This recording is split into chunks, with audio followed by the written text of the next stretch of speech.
નમસ્કાર મિત્રો, હલચલ ભારતમાં આપનું સ્વાગત છે।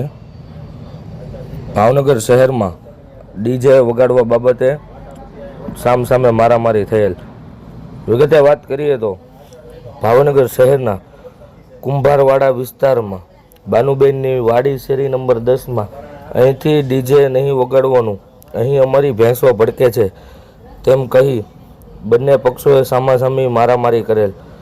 જ્યારે એક પક્ષે 2 વ્યક્તિઓને અને સામા પક્ષે 1 વ્યક્તિઓને સારવાર અર્થે ભાવનગર સરટી હોસ્પિટલમાં ખસેડવામાં આવ્યા હતા। બંને પક્ષો સામસામે ફરિયાદ દાખલ કરવામાં આવી હતી। રિપોર્ટર આશીષ પરમાર, ભાવનગર। ઓકે, તમારું નામ? સુનિલભાઈ કાંતિભાઈ મકવાણા। બરોબર, શું બનાવ બન્યો હતો? કાંઈ નહીં, અમારા કાકાના દીકરાના લગ્ન હતા સાહેબ, બરોબર। અમે ડીજે લઈને નીકળ્યા ને કે તમારે અહીંયા છે નહીં કે ડીજે નહીં કાઢવાનું, બરોબર। કે અમારે ભેંસું ભળકે છે નામ ને રોડ ઉપર એ લોકો ભેંસું બાંધીને દાદાગીરી એ લોકોની પહેલેથી છે, વર્ષોથી છે।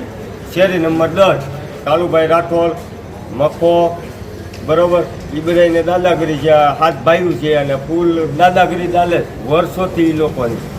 કેટલા લોકોએ માર માર્યો છે? એ 10-12 જણા હતા ને શેના વડે માર મારવામાં આવ્યો? ધોકા, તલવારું ને એવું બધું હતું।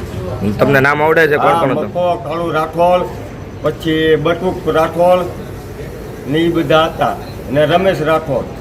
ઓકે, તો આ બાબતે તમે પોલીસ ફરિયાદ કરી છે? ફરિયાદ અમારે કરવાની છે સાહેબ। અમારે નિવેદન છે કે આવા લુખ્ખા તત્વોને છે ને અમારે હર્ષચંદ્રજી સાહેબ અમારી નમ્ર વિનંતી છે કે આવા લુખ્ખા તત્વોને બહાર ભેંસું બાંધતા બંધ કરે।